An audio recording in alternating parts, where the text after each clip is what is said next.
आई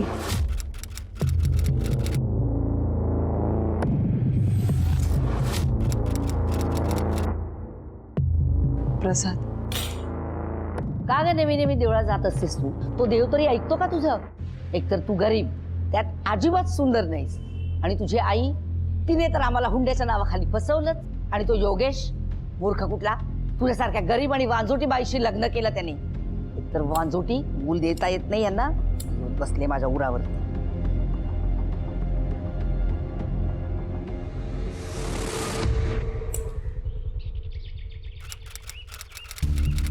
हे बघ पिया, तुझ्या आवडीचा मोतीचूर लाडू घे खा. नको. काय ग, कालपासून जरा फारच अपसेट आहेस, काही प्रॉब्लेम आहे का? ते 2 दिवसांपासून ना तब्येत बरी वाटत नाही ते.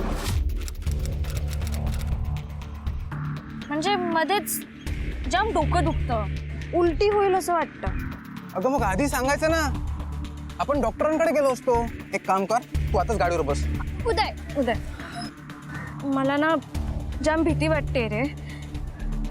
हे असं पूर्वी कधीच झालं नव्हतं. मी पिया पिया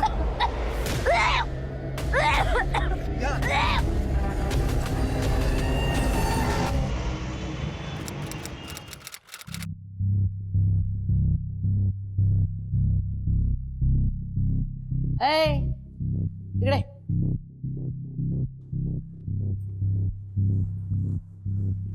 हे बघ काय काय आणलंय मी. उद्या काय आहे माहितीये का? उद्या निमकरांच्याकडे बारस आहे. आमच्या नशिबात दुसऱ्यांच्याच मुलांचे लाड करायचं लिहिलेलं आहे.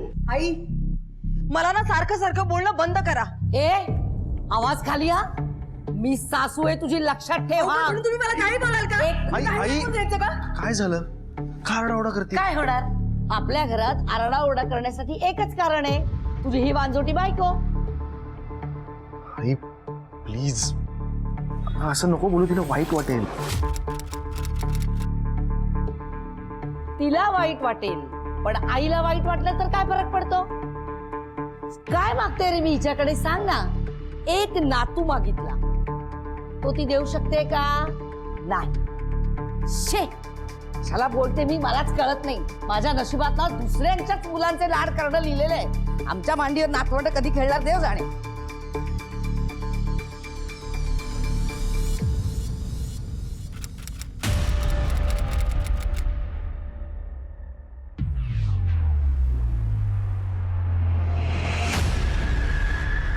पिया, हे काय मॅटर आहे? हे असं कसं झालं? तू तू प्रेग्नंट कशी झालीस? मला नाही माहित. मला नाही माहित म्हणजे?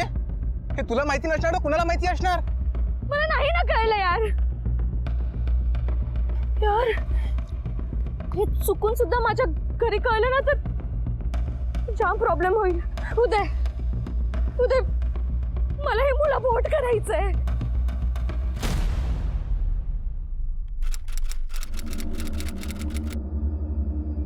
मिस्टर योगेश, मी तुम्हाला खोट्या होप्स देत नाही, पण तुमच्या मिसेसना मूल होणं पॉसिबल नाही.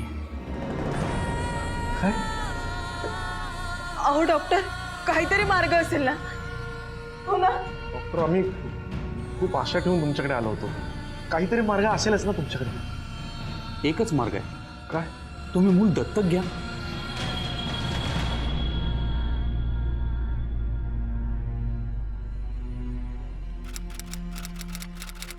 मी चौकशी केली आहे.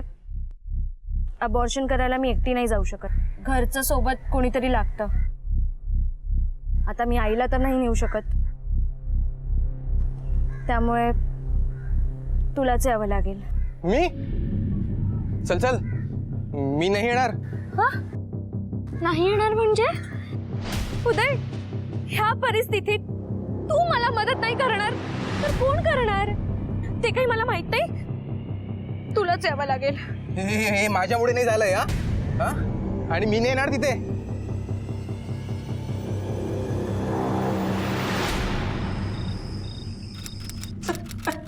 आई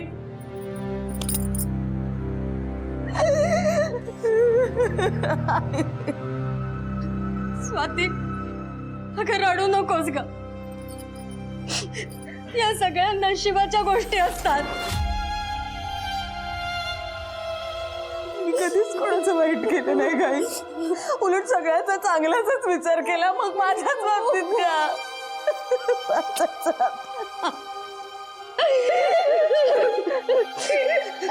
काळजी नको करू स्वाती.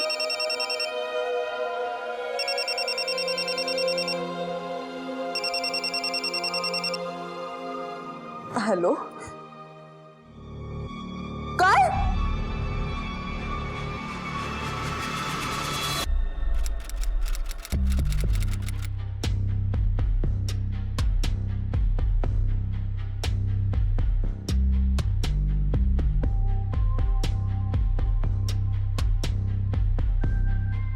गीता, तू इथे काय करते? आणि तू हे असे कपडे का घातलेत?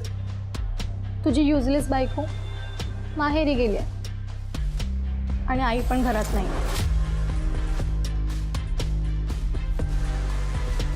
स्वतः घरात फक्त तू आणि मी. कमा. गीता, उदिता, तुझ्या लक्षात आहे ना माझं लग्न झालं ते? हो, पण तू विसरतोयस की तुझ्या घरच्यांनी तुझं आणि माझं लग्न ठरवलं होतं. हो, पण माझ्या मनाविरुद्ध. हे बघ उदिता, माझं स्वातीवर प्रेम आहे आणि कायम राहणार. काय फायदा? तुझ्या मुलांची आई तर होऊ शकत नाही ना. कम ऑन योगेश, मला माहिती आहे की तुला लहान मुलांचा किती लळा आहे अरे. आणि जस्ट बिकॉज ऑफ ती स्वाती कन्सिव्ह करू शकत नाही म्हणून तू का कॉम्प्रोमाइज करतोयस? माझं ऐक, तिला सोडून टाकतो.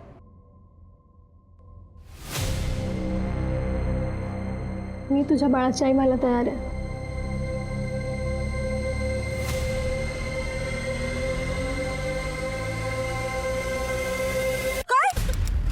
तू काय बोलतेस? तुला तुझं कळतंय का? शांत हो. तू आधी शांत हो. मला सांग, हा सगळा काय प्रकार आहे? त्या दिवशी मी अभ्यास करत होते. मला एक सांग, आपण पोलिसांकडे कंप्लेंट करायची का? नको. पोलीस कंप्लेंट केली आणि माझ्या घरी कळलं तर माझी वाट लागेल. ताई, मला हे मूल नकोय. तू प्लीज माझी मदत कर, प्लीज. हो राजा, मला कळतंय सगळं. तू रडू नकोस.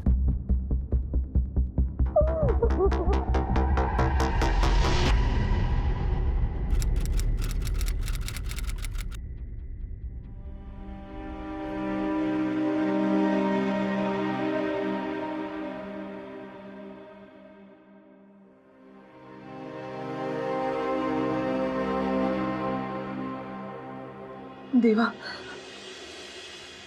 माझ्या हातून पाप घडले. माझ्याकडे दुसरा पर्याय नव्हता. माझ्याकडे पर्याय नव्हता. मला माफ कर. काय छान गाडी चालवतेस ग. माझी कामं कशी अगदी फास्ट झाली बघ. पण तुमचं एकांत अजून रखडलंच आहे. कोणतं ग? तुम्हाला नातवंड हवंय ना? मला सगळं माहिती आहे. डोंट वरी. आणि माझ्याकडे याचं एक परमनंट सॉल्युशन सुद्धा आहे. काय?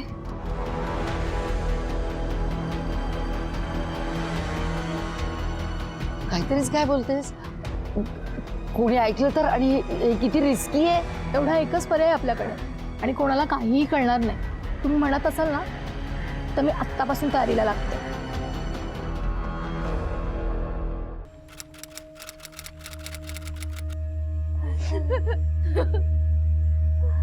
स्वाती, स्वाती, आजी कशी घर गेलीस तू सोडून?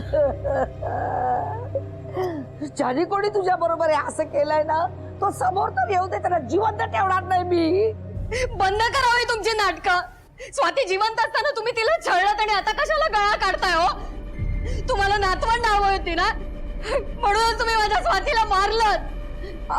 हिची मुलगी गेली म्हणून ही एडीबिडी झाली की काय बघा जरा.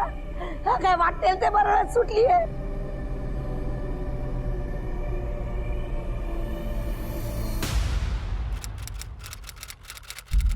सर, स्वातीचा PM रिपोर्ट. सर, 8 ते 10 इंचाचा चाकू वापरण्यात आलाय. म्हणजे आपला अंदाज बरोबर ठरला शिंदे. कुणीतरी तिच्यावर राग धरून होतं आणि त्यामुळे अशा पद्धतीने खून केला तिचा. आणखीन एक गोष्ट आहे सर, त्या सूर्याला ग्रीस लागलं होतं. म्हणजे यात कुठल्या तरी व्हेकलचा रिलेव्हन्स असू शकतो. सर, हे स्वातीचे कॉल डिटेल्स. सर, बाकी तर सगळं ओके. सगळे कॉल मोबाईल्सवरून आले. फक्त हा जो कॉल आहे हा लँडलाईनवरून आलाय. किशोर खैरेच्या नावावर रजिस्टर आहे. फोन करा त्याला. सर,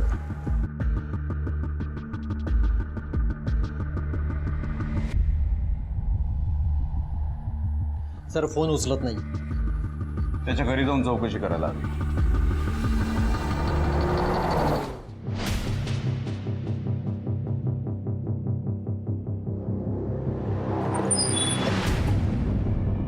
किशोर, आपणच? हो. स्वाती भोईरला कसे ओळखता तुम्ही? कोण स्वाती? जिला तुम्ही काही दिवसांपूर्वी तुमच्या लँडलाईन वरून फोन केला होता ती स्वाती. नाही हो, मी कुठल्याच स्वाती नावाच्या मुलीला ओळखत नाही. ही मुलगी कोण आहे? ही माझी पुतणी. शिक्षणासाठी येथे आली.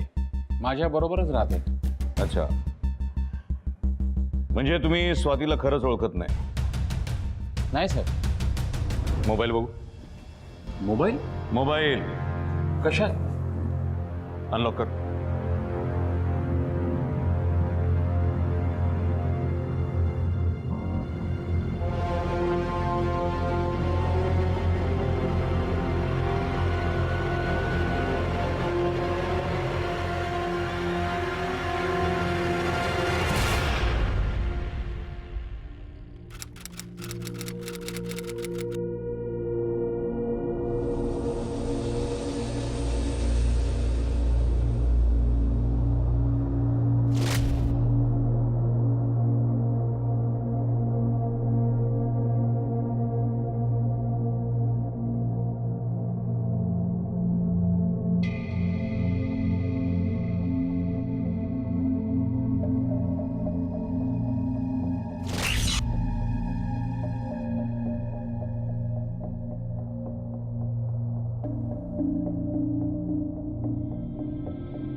योगेश, झालं गेलं ते विसरून जा रे.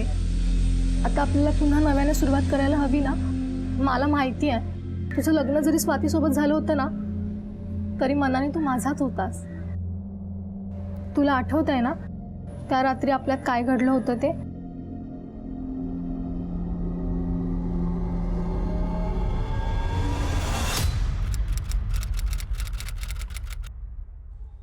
माफ करा साहेब, म्हणजे मी स्वातीला ओळखायचो. पण तिचा खून मी नाही केला साहेब. खरंच बोलतोय मी. तिचा खून मी नाही केला. कसा ओळखायचा तिला? माझ्या मित्राची मुलगी होती ना, ती गावी राहायची. तिला तिचं शिक्षण पूर्ण करायचं होतं म्हणून ती आली होती इथे. तिच्या आईकडे पैसे नव्हते त्यामुळे मग ती माझ्याकडेच राहायची. बरं, मग काय नाही, तिचं शिक्षण पूर्ण झालं आणि ती गावी गेली. स्वातीचं लग्न झालंय हे माहित होतं का तुला? हो साहेब, माहिती होतं. अरे, त्या दिवशी फोन का केला होता स्वातीला? नाही साहेब, मी नाही फोन केला. तुझ्या घरातल्या लँडलाईन वरून तिला फोन केला गेलाय. तू नाही केला तर कोण केला मग? साहेब, मी खरं सांगतोय, म्हणजे कोणी फोन केला, कधी फोन केला मला खरंच काही आठवत नाही. आणि हे बघा, तुमच्याकडे माझ्या विरोधात काही पुरावा नाहीये त्यामुळे तुम्ही मला अटक देखील करू शकत नाही. चल निक, आमची प्रोसिजर आम्हाला नाही शिकवायची. निक,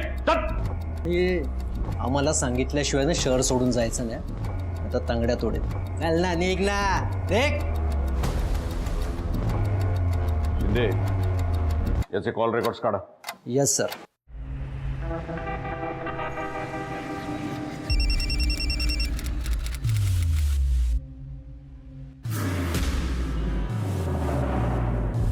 फोन तू केला होतास ना? फालतुगिरी नाही पाहिजे, नाहीतर असा टपकावीन ना.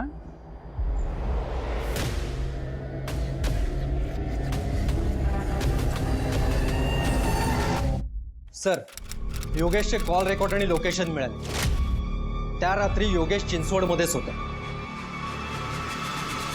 म्हणजे स्वातीची बॉडी मिळाली तिथेच. योगेश पोलिसांशी का खोटं बोलला असेल? योगेश जर चिंचवडमध्ये होता तर त्यानेच तर स्वातीचा खून केला नसेल ना. आईच्या दबावाखाली येऊन तर त्याने हे कृत्य केलं नसेल ना. योगेशचे खरंच लग्नानंतर उदिता सोबत शारीरिक संबंध होते का? पोलिसांना योगेशच्या कॉल रेकॉर्डवरून अजून एक गोष्ट समजली होती, ती म्हणजे स्वातीचा जिथे खून झाला त्याच्या आजूबाजूलाच योगेशचा मोबाईल स्विच ऑफ झाला होता. म्हणून चौकशीसाठी पोलिसांनी योगेशला उचललं. 21 तारखेला रात्री 10 ते 12च्या दरम्यान तू चिंचवडमध्ये होतास ना, खरं सांग. हो साहेब. कुठे होता? मी बारमध्ये बसलो होतो साहेब. कोणत्या बारमध्ये? Night life. अच्छा, म्हणजे आधी बारमध्ये बसलास, तिथं पी प्यायलास, तिला ठरलेल्या ठिकाणी बोलवून घेतलंस आणि तिला संपवलंस आणि त्यानंतर स्वतःचा फोन स्विच ऑफ केला. नाही साहेब, मला माहिती नव्हतं माझी बायको तिथे कुठे आसपास आहे. मी माझ्या कामासाठी तिथे गेलो होतो. मला कंटाळा आला म्हणून मी तिथेच बसलो बारमध्ये.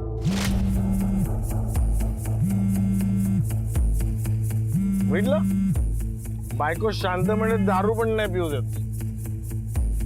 एक लार्ज रिपीट कर. बार बंद होण्याची वेळ आली होती, मी बिल भरलं आणि तिथून निघालो. स्टोरी तर जाम इंटरेस्टिंग बनवली रे तू. हा, मला सांग, पिण्यासाठी घरापासून 35 किलोमीटर दूर जायची काय गरज होती तुला? आणि तेही अशा एका बारमध्ये जिथून फक्त 2 किलोमीटरवर तुझ्या बायकोचा खून झाला. खोटं बोलतो ना? मी खरं सांगतो, मी मगाशी म्हणालो की मी माझ्या कामासाठी तिथे गेलो होतो साहेब. किशोर खैरेला ओळखतो का? हो साहेब, माझी बायको त्याला काका म्हणायची.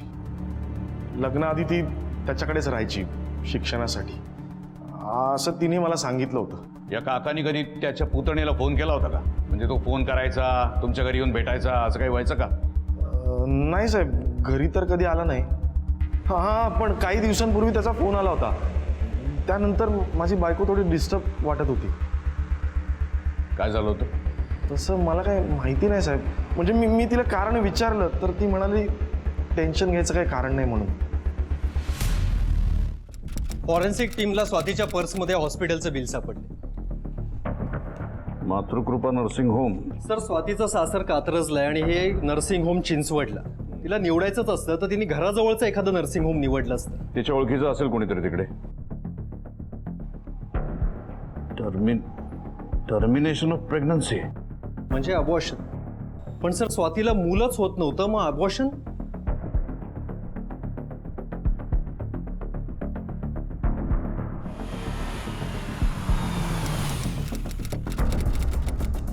Hello madam. मॅडम, हा फोटो नीट बघा. या बाईंचं नाव स्वाती भोईर. या 12 तारखेला तुमच्या नर्सिंग होममध्ये आल्या होत्या अबॉर्शन करून घेण्यासाठी. रेकॉर्ड चेक करून सांगते.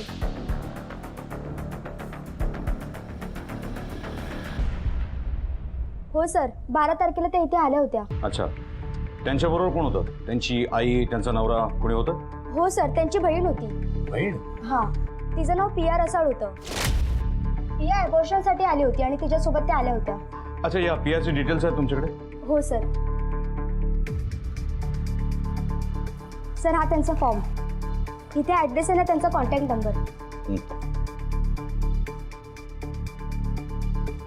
Okay madam, thank you. काही लागलं तर आम्ही पुन्हा येऊ. चालेल सर.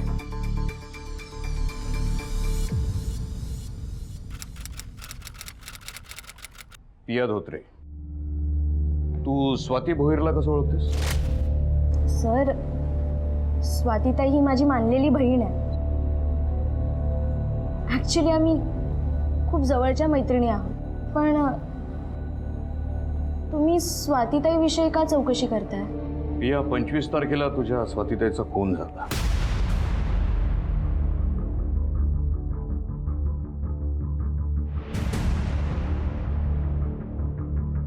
मला ज्याची भीती होती तेच झालं. शेवटी त्या किशोर काकांनी स्वातीताईचा जीव घेतला. म्हणजे किशोर खैरे? तू त्यांना कसं ओळखतेस? सर, स्वातीताईमुळेच किशोर काकांची माझी ओळख झाली. स्वातीताई आणि मी एकाच गावचे आहोत. जेव्हा तिला कळलं की मला शिकायची इच्छा आहे तर तिने किशोर काकांचं नाव सुचवलं. बस, मी आलो पाणी घेऊन.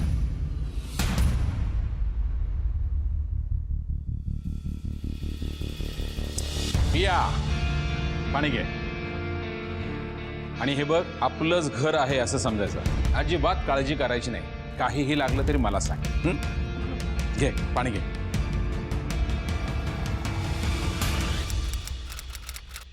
हो रे, हो खरंय खरंय. बर हो. हे बघ, मी तुला 5 मिनिटांनी फोन करतो.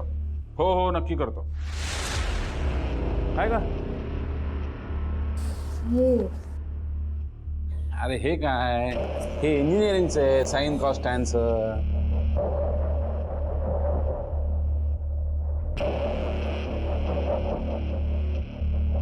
या उपमा खा ग. अगं किती अभ्यास करशील? हा, थोडी विश्रांती घे, स्वतःकडे लक्ष दे. खाऊन घ्या दे 2 घास. मी नंतर खाते. नंतर कधी? शिळा झाल्यावर? काय नाही, आत्ता खा. मी सांगतोय ना, आत्ता खा. आकर खाऊन घे. हा सावकाश. आम्ही पण अभ्यास केलाय. हा थांब. नाही खा तू, मी सांगतो ना, खा. शाबास. हा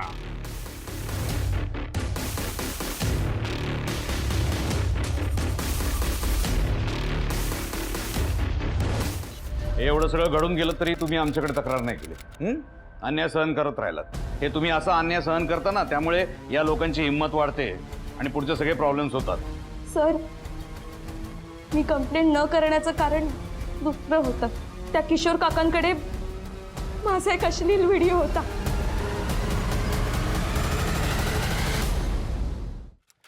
मला पुन्हा कशाला बोलवलंय? त्या दिवशी सगळं सांगितलं ना मी. बस रे बस. मोबाईल दे. साहेब मोबाईल त्या दिवशी दाखवला ना मी. शिंदे कुठे रे? साहेब ओपन कर ओपन.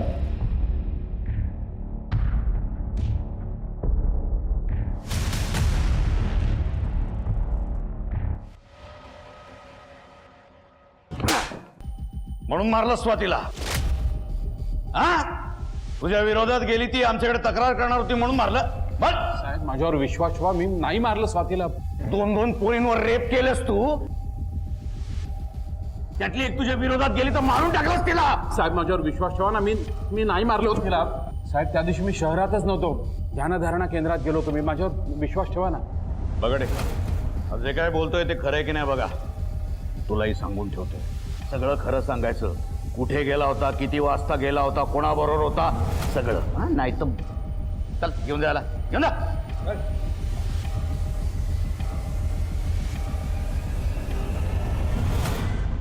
शिंदे, मला वाटतं आता स्वातीच्या आईला भेटायला हरकत नाही. आतापर्यंत त्या शॉकमधून बाहेर आले असते. बाकीच्यांना जे माहीत नाही ते त्यांना नक्कीच माहीत असेल. मला वाटतं त्यांच्याशी बोलून आपल्याला काहीतरी वेगळी इन्फॉर्मेशन हाती लागेल. चला.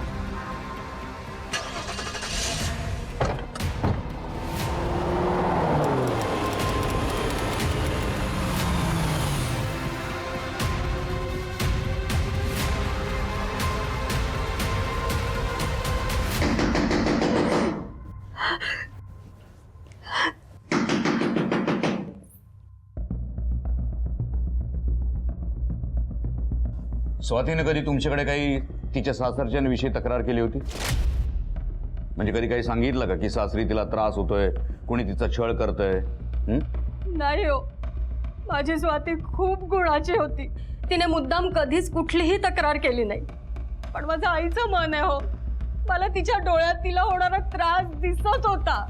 खरं तर सुरुवातीला योगेश रावांचं आणि स्वातीचं खूप चांगलं होतं. आणि नंतर पण नंतर काय मॅडम, बोला. आणि नंतर त्यांच्यात वाद व्हायला लागले. मी जेव्हा त्यांच्या घरी गेले होते तेव्हा त्या दोघांच्यात वाद चालू होता. मी आलेलं पाहून ते दोघंही गप्प बसले. मी नंतर जेव्हा स्वातीला विचारलं तेव्हा तिने मला काही नाही असं उत्तर दिलं. पण साहेब मला खात्री आहे नक्कीच काहीतरी गडबड होती.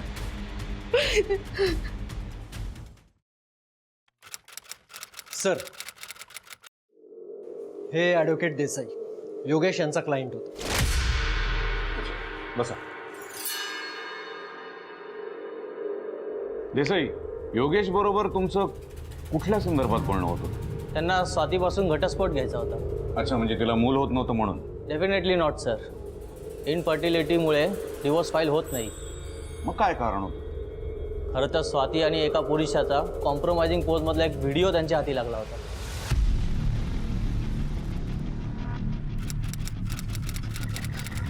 हो साहेब, मला त्या व्हिडिओबद्दल समजलं होतं. मी तसा जाब विचारला होता स्वातीला. स्वातीने मला सांगितलं की तिच्या काकाने म्हणजे त्या किशोरने खोटारडेपणा करून तो व्हिडिओ बनवला होता. तिच्या काकाला मी जाब विचारायला पण गेलो होतो. ए मला तुझे पैसे नको होते, कारण माझ्याकडे हा व्हिडिओ आहे ना, हा व्हिडिओ म्हणजे सोन्याचं अंड देणारी एक कोंबडी आहे. आणि ही कोंबडी मला एकाच दिवसात मारून टाकायची नाही आहे. व्हिडिओ डिलीट करण्याचे किती पैसे घेणार बोल. ते मी आणि स्वाती बघून घेऊ. चाल.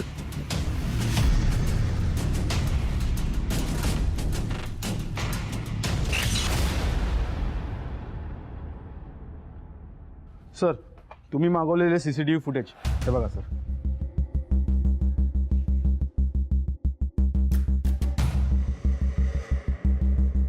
शिंदे, स्वाती घरातून बाहेर पडली त्याच्यानंतर हा माणूस तिचा पाठलाग करतोय, तिच्या मागे मागे जातोय. हा माणूस कोण आहे शोधून काढायला हवा. सर, हा तर मने आधी एका खुनाच्या प्रकरणात आत होता.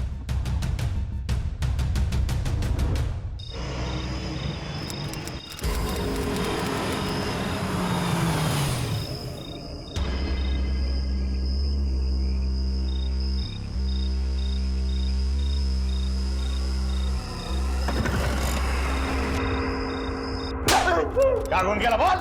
साहेब आपण मारलं नाही साहेब तिला. ए, तुझ्या घरी ना सुरा सापडलाय. सुराता साहेब कोणाच्या पण घरी असतो साहेब. शहाणपणा करू नको. हा काय स्वातीचा पाठलाग का करत होता? आणि तिचा खून झाला तेव्हा तिकडे चिंचवडमध्ये काय करत होता? साहेब आपल्याला सुपारी मिळाली होती साहेब. कोणाची? स्वातीची साहेब. म्हणजे सुपारी घेतली स्वातीची आणि तिचा खून केलास तू? नाही साहेब, आपण मारलं नाही साहेब. आपण तिच्या मागे मागे गेलो होतो, पण ती कुठे गेली मला दिसलीच नाही. मग मी मागे निघालो साहेब. कोणी दिली होती सुपारी? अहो साहेब, मी किती वेळा सांगितलं तुम्हाला, मी नाही मारलाय स्वातीला. तुम्ही का विश्वास ठेवत नाहीये माझ्यावर? मी कुठं म्हटलं तू मारलंय? कोणाला तरी सुपारी दिली असेल तिला मारायची. अहो, मी का सुपारी देईल तिला मारण्याची? मनानं सगळं सांगितलंय आम्हाला. तू सुपारी दिली होतीस ते. आता तूही सांगून टाक. बोल. सॉरी साहेब, मी खोटं बोलले. मीच तिची सुपारी दिली होती, पण तिला मारण्याची नाही, फक्त धमकवण्याची. कारण तिने सुद्धा मला धमकी दिली होती.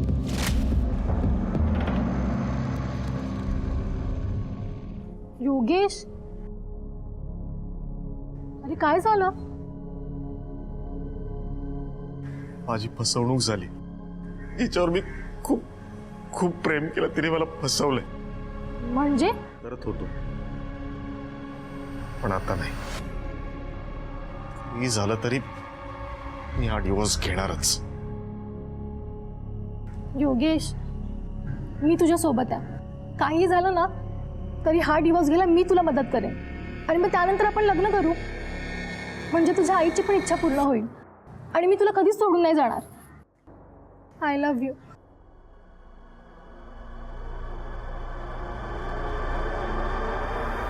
योगेश,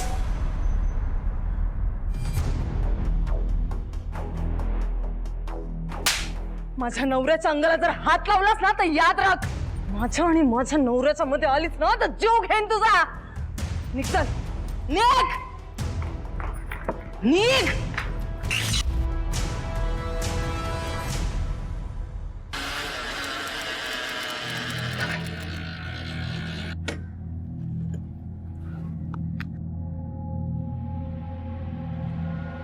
बोल रे. साहेब, तो किशोरच्या घराजवळ एक गॅरेज आहे, तिकडे एक काम करणारा मुलगा आहे, मला त्याच्यावरती डाऊट आहे. का? साहेब, त्याचं नाव उदय आहे. स्वातीच्या मर्डर नंतर तो 2 दिवस गायब होता. न सांगता गेल्यामुळे त्याचा शेट त्याला लेस झापत होता त्या दिवशी.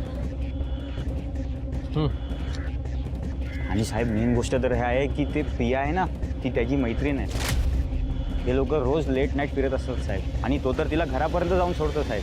गॅरेजमधले प्रत्येक बाईक यूज करतो जे रिपेअरिंगला येतात. लय फायदा घेतो साहेब तो गॅरेजचा.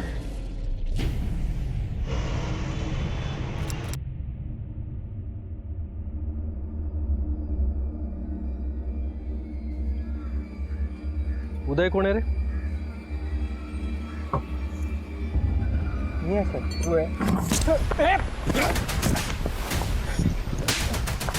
काय रे पळत का होता? मी काही नाही केलं साहेब. साहेब साहेब साहेब का खून केला? स्वातीचा का खून केला बोल. आम्हाला जो चाकू सापडला त्यावर तुझे फिंगरप्रिंट्स मॅच झालेत. सगळं कळलंय आम्हाला. बोल आता. साहेब सांगतो साहेब सांगतो. पिया प्रेग्नेंट असल्याचं समजल्यावर मी तिच्यासोबत ब्रेकअप केलं. मग काही दिवसांनी मला त्या व्हिडिओ विषयी समजलं. तो व्हिडिओ बघून माझी जाम सटकली साहेब. त्या किशोरला त्याच्या घरी जाऊन ठोकला तेव्हा त्यांनी सांगितलं की हा सगळा प्रकार त्या स्वातीला अगोदरपासून माहित होता. तिचं लग्न ठरलं आणि तिला त्याच्यापासून सुटका हवी होती.